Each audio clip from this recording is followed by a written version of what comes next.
जय जय रघुवीर समर्थ. समर्थ म्हणतात की उत्साह असेल तरच मनुष्य प्रत्येक कामामध्ये यशस्वी होतो. समर्थ म्हणतात की उत्साह असेल तरच मनुष्य प्रत्येक कामामध्ये यशस्वी होतो. आणि म्हणूनच समर्थ म्हणतात की लहान असू दे काम किंवा मोठा असू दे काम, कुठलंही काम करताना आपल्यामध्ये उत्साह असणे आवश्यक आहे. आणि कुठलंही काम करताना ते काम आपण आनंदाने आणि उत्साहाने केलं तर आपल्याला यश नक्की मिळतं, असं समर्थ आपल्याला ते सांगतात. आणि म्हणून समर्थ म्हणतात की उत्साह असेल तर मनुष्याला कोणत्याही कामामध्ये त्याला यश येते, असं समर्थ आपल्याला ते सांगतात. पण समर्थ म्हणतात की आजकालची तरुण पिढी मात्र यशस्वी लोकांचा केवळ द्वेष करते. आजकालची तरुण पिढी मात्र यशस्वी लोकांचा केवळ द्वेष करते. आणि ते द्वेष केल्यामुळेच त्या तरुण पिढी त्या लोकांना यश कोणत्याही कामामध्ये येत नाही. मग समर्थ म्हणतात की यशस्वी लोकांचा द्वेष करण्यापेक्षा तेवढाच वेळ आपण आपल्या कामामध्ये दिला तर आपल्यालाही एक दिवस नक्कीच यश मिळेल, असं समर्थ आपल्याला इथे सांगतात. आणि म्हणून समर्थ म्हणतात की यशस्वी लोकांचा द्वेष करू नका.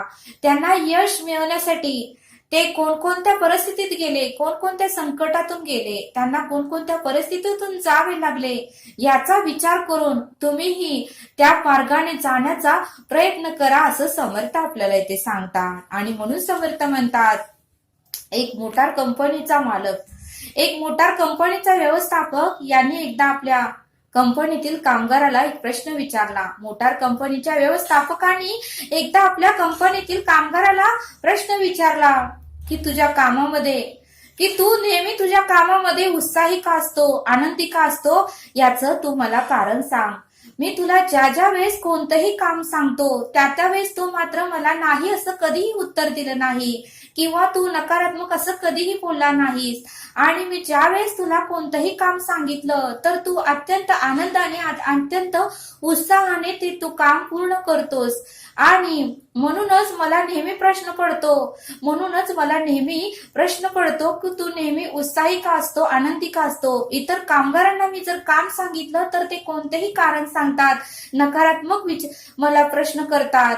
आणि तुला ज्यावेळेस मी काम सांगतो त्यावेळेस मात्र तू मला कोणत्याही कामाला नाही असं कधीही म्हटलं नाहीस. उत्साहाने आनंदाने तू प्रत्येक काम माझं सांगितलेलं करतोस. आणि त्यामुळेच मला तुला प्रश्न विचारायचा आहे की तू नेहमी आपल्या कामामध्ये उत्साही असतोस, आनंदी असतोस, याचं कारण मला सांग. त्यावेळेस तो कर्मचारी म्हणाला, सर, मी तुम्हाला खरं कारण सांगतो, पण याबद्दल मला तुम्ही माफ करा. एक दिवस मलाही तुमच्यासारखं व्यवस्थापक मोठ्या कंपनीचं मालक व्हायचं आहे. तुमच्यासारखं मोठ्या कंपनीचं मालक मला एक दिवस व्हायचं आहे. माझं हे स्वप्न आहे, माझं हे ध्येय आहे. तुमची जशी स्वतंत्र केबिन आहे, तुमची बसण्यासाठी स्वतंत्र केबिन आहे, तशीच माझी स्वतःची हक्काची एक केबिन असावी, असं माझं स्वप्न आहे. आणि ते स्वप्न पूर्ण करण्यासाठीच मी त्याची तयारी आतापासून करतोय. आणि खरोखरच सर, त्यामुळेच मी नेहमी माझ्या आयुष्यामध्ये उत्साही आणि आनंदी असतो. आणि म्हणूनच आणि एक दिवस मात्र तो कंपनीतील कामगाराने मात्र स्वतःने उभा केलेल्या कंपनीचा मालकही बनला. एक दिवस मात्र तो कामगार स्वतःने कष्टाने उभा केलेल्या कंपनीचा मालकही बनला. म्हणजे त्याने जसं स्वप्न पाहिलं ते स्वप्न त्या कामगाराने पूर्ण केलं. आणि म्हणून समर्थ म्हणतात की आपल्या कामामध्ये जर आपण उत्साही असोल आणि आनंदाने जर ते काम केलं तर आपल्याला यश नक्कीच मिळतं, असं समर्थ आपल्याला इथे सांगतात. समर्थ म्हणतात की उत्साह हा वयावर अवलंबून नसतो, आपल्या सकारात्मक विचारांवर अवलंबून असतो. समर्थ म्हणतात की आताच्या तरुण पिढीमध्ये नकारात्मक विचार हे ठसठसून भरलेले आहे. आणि म्हणूनच त्यांना कोणत्याही कामामध्ये यश येत नाही, असं समर्थ आपल्याला इथे सांगतात. समर्थ म्हणतात की काही लोक वयाच्या 70व्या वर्षीही तरुण दिसतात. कारण ते भल्या पहाटे उठतात. कारण 70व्या वर्ष असूनही काही लोक भल्या पहाटे उठतात आणि भगवंताची प्रार्थना करतात, परमेश्वराची प्रार्थना करतात. आणि म्हणून समर्थ म्हणतात की महात्मा गांधींचंही वय झालं होतं, महात्मा गांधींचंही वय झालं होतं, तरीही ते काम अगदी उत्साहाने आणि आनंदाने करत होते. पण त्यांच्यामधला उत्साह, महात्मा गांधी मधला उत्साह वय झालं तरी थोडाही कमी झाला नव्हता, असं समर्थ आपल्याला इथे सांगतात. समर्थ म्हणतात की काही लोक वय जरी झालं तरी काम करण्यामध्ये तरुणांना मागे टाकतात. समर्थ म्हणतात की काही वयस्कर लोक त्यांचं वय जरी झालं तरी काम करण्यामध्ये तरुण पिढींना मागे टाकतात, असं समर्थ आपल्याला इथे सांगतात. आणि म्हणून समर्थ म्हणतात की यशस्वी आणि अयशस्वी व्यक्तीमध्ये, यशस्वी आणि अयशस्वी व्यक्तीमध्ये महत्वाचा एकच फरक असतो. यशस्वी आणि अयशस्वी व्यक्तीमध्ये महत्वाचा एकच फरक असतो. यशस्वी लोक कितीही अडचणी आणि संकटे, दुःख, वेदना झाल्या तरी ते आपला उत्साह, सकारात्मक विचारांना कधीही सोडत नाहीत. समर्थ म्हणतात की यशस्वी अयशस्वी व्यक्तींमध्ये महत्वाचा एकच फरक असतो. यशस्वी लोक कितीही अडचणी आल्या, आयुष्यामध्ये कितीही संकट आली, आयुष्यामध्ये कितीही दुःख आणि वेदना आल्या तरीही ते आपला उत्साह कधीही कमी करत नाहीत आणि आपला सकारात्मक विचार कधीही सोडत नाहीत, असं समर्थ आपल्याला इथे सांगतात. आणि समर्थ म्हणतात की अयशस्वी लोक उत्साही नसतात, अयशस्वी लोक मात्र उत्साही नसतात. त्यांच्यामध्ये उत्साह जरा सुद्धा नसतो. त्यांच्यामध्ये निगेटिव्ह म्हणजे नकारात्मक विचार ठसठसून भरलेले आहेत. अयशस्वी लोकांमध्ये उत्साह नसतो, त्यांच्यामध्ये निगेटिव्ह म्हणजे नकारात्मक विचार हे ठसठसून भरलेले आहे. आणि त्यामुळेच ते आयुष्यामध्ये कोणतेही काम करताना अयशस्वी होतात, त्यामुळेच ते आयुष्यामध्ये कोणतेही काम करताना अयशस्वी होतात, असं समर्थ आपल्याला इथे सांगतात. आणि म्हणून समर्थ म्हणतात की प्रत्येक कामात उत्साह, प्रत्येक कामामध्ये उत्साह असणे फार महत्वाचे आहे. उत्साह नसेल तर आपल्या सर्व शारीरिक मानसिक शक्ती कमजोर बनतात. आपल्यामध्ये जर उत्साह नसेल तर, आपल्यामध्ये आनंद नसेल तर, आपल्यामध्ये सकारात्मक विचार नसेल तर आपले पूर्ण शरीर मानसिक, आपले पूर्ण शरीर आणि आपली मानसिक शक्ती ही पूर्णपणे कमजोर बनून जाते. आणि म्हणून समर्थ म्हणतात की उदंड उत्साहाच्या बळावर कोलंबसने अनेक यंत्र बनवण्यात त्याला यश आले. कोलंबसला अनेक यंत्र बनवण्यामध्ये त्याला यश आले आणि उत्साहच माणसाला यशाच्या शिखरावर घेऊन जातो. म्हणून समर्थ म्हणतात की उत्साहच माणसाला यशाच्या शिखरावर घेऊन जातो आणि उत्साहच मनुष्यातील सामर्थ्याला कार्यरत करतो. हा उत्साहच मनुष्यातील सामर्थ्याला कार्यरत करतो. आणि त्यामुळेच मानवाने चंद्रावर ठेवलेले छोटेसे पाऊल मानवजातीच्या प्रगतीचे महान पाऊल ठरले. म्हणून समर्थ म्हणतात की मानवाने चंद्रावर ठेवलेले छोटेसे पाऊल मानवजातीच्या प्रगतीचे महान पाऊल ठरले, असं समर्थ आपल्याला इथे सांगतात. तो प्रयत्न केल्यामुळे, उत्साह दाखवल्यामुळे, आनंदाने काम केल्यामुळे मानवाने चंद्रावर ठेवलेले छोटेसे पाऊल मानवजातीच्या प्रगतीचे महान पाऊल ठरले, असं समर्थ आपल्याला इथे सांगतात.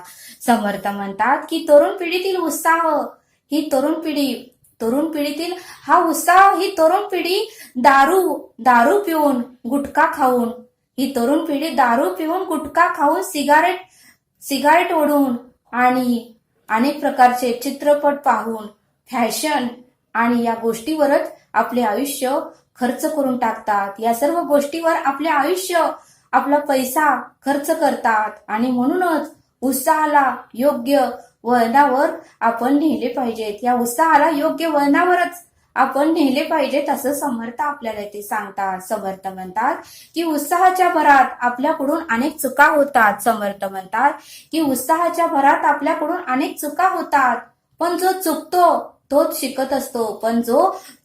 तोच शिकतो. आणि अनुभवच हा आपला एक शिक्षक आहे. मात्र अनुभव हा असा शिक्षक आहे. समर्थ म्हणतात की अनुभव हा असा शिक्षक आहे जो आधी कठीण परीक्षा घेतो आणि नंतर मात्र आपल्याला भरपूर ज्ञान देतो. तो आधी कठीण परीक्षा घेतो आणि नंतर मात्र आपल्याला भरपूर ज्ञान देतो. आणि म्हणून समर्थ म्हणतात की तेल सम्राट रॉकफेलर यांनी जे नाव कमवले, तेल सम्राट रॉकफेलर यांनी जे नाव कमवले, ते उत्साह आणि अनुभव, चिकाटी आणि पॉझिटिव्ह म्हणजे सकारात्मक विचार या सर्व चिकाटीच्या बळावरच कमवले असं समर्थ आपल्याला ते सांगतात. आणि म्हणून समर्थ म्हणतात की उत्साह व्यक्ती एका पाठोपाठ एक आपले स्वप्न पूर्ण करते. उत्साह व्यक्ती एका पाठोपाठ एक आपले स्वप्न पूर्ण करते आणि त्यांना यशही त्या कामामध्ये मिळते असं समर्थ आपल्याला ते सांगतात. समर्थ म्हणतात की उत्साह व्यक्तीच्या मनाला नैराश्य, उत्साही व्यक्तीच्या मनाला नैराश्य स्पर्शही करत नाही. समर्थ म्हणतात की उत्साही व्यक्तीच्या मनाला नैराश्य थोडाही स्पर्श करत नाही. आपले यश ही अपयशापासून आपण शिकत असतो. आपले यशच ही आपल्याला अपयशापासून आपल्याला शिकवत असतो. आणि म्हणून समर्थ म्हणतात की उत्साहाने अंगावर पडलेली कामं कोणतेही करणे. समर्थ म्हणतात की उत्साहाने अंगावर पडलेली कामे कोणतेही कारणे न सांगता करतात. उत्साहाने अंगावर पडलेली कामे ही लोक कोणतेही कारणे न सांगता करतात. आणि म्हणून समर्थ म्हणतात की जय पराजयाकडे उत्साही व्यक्ती लक्ष देत नाही. जय आणि पराजयाकडे उत्साही व्यक्ती लक्ष देत नाही. ती व्यक्ती काम करतच राहते. उत्साह हा अशक्य गोष्टी शक्य करून दाखवतो. उत्साह हा अशक्य गोष्टी शक्य करून दाखवतो. आणि म्हणून समर्थ म्हणतात की उत्साह मूर्ती झाल्याशिवाय त्याग मूर्ती व देह मूर्ती कसे होता येईल. म्हणून समर्थ म्हणतात की उत्साह मूर्ती झाल्याशिवाय त्याग मूर्ती व देह मूर्ती कसे होता येईल. आणि म्हणून समर्थ म्हणतात की मांजराला ज्याप्रमाणे अंधारातही उंदीर दिसतो, म्हणून समर्थ म्हणतात की मांजराला ज्याप्रमाणे अंधारातही उंदीर दिसतो, त्याचप्रमाणे उत्साहाची दृष्टी असणाऱ्यांना भविष्याची स्वप्न अंधारातही दिसतात. त्याचप्रमाणे उत्साहाची दृष्टी असणाऱ्यांना भविष्याची स्वप्न अंधारातही दिसतात असं समर्थ आपल्याला इथे सांगतात. आणि म्हणून समर्थ म्हणतात की ज्याला दुसऱ्याची प्रगती सहन होत नाही, म्हणून समर्थ म्हणतात की ज्या व्यक्तीला दुसऱ्याची प्रगती सहन होत नाही त्याच्यात उत्साहच नसतो, त्याच्यामध्ये सकारात्मक विचारच नसतात. आणि म्हणूनच ती व्यक्ती दुसऱ्याचा द्वेष आणि मत्सर आणि तिरस्कार करते असं समर्थ आपल्याला ते सांगतात. समर्थ म्हणतात की उत्साह आणि सकारात्मक विचाराच्या भांडवलावरच समर्थ म्हणतात की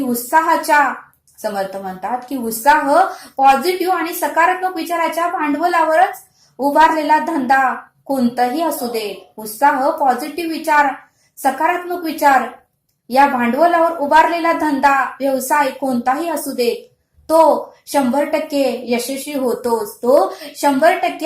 होतोच. ही काळ्या दगडावरची पांढरी रेषच आहे असं समर्थ आपल्याला इथे सांगतात. आणि म्हणून समर्थ म्हणतात की कोणतंही काम उत्साहाने केलं तर आपण त्या कामामध्ये यशस्वी नक्कीच होतो असं समर्थांनी आपल्याला इथे सांगितलं. तरी आता आपण येथेच थांबूया. भेटूया पुढील भागात. धन्यवाद. जय सद्गुरू.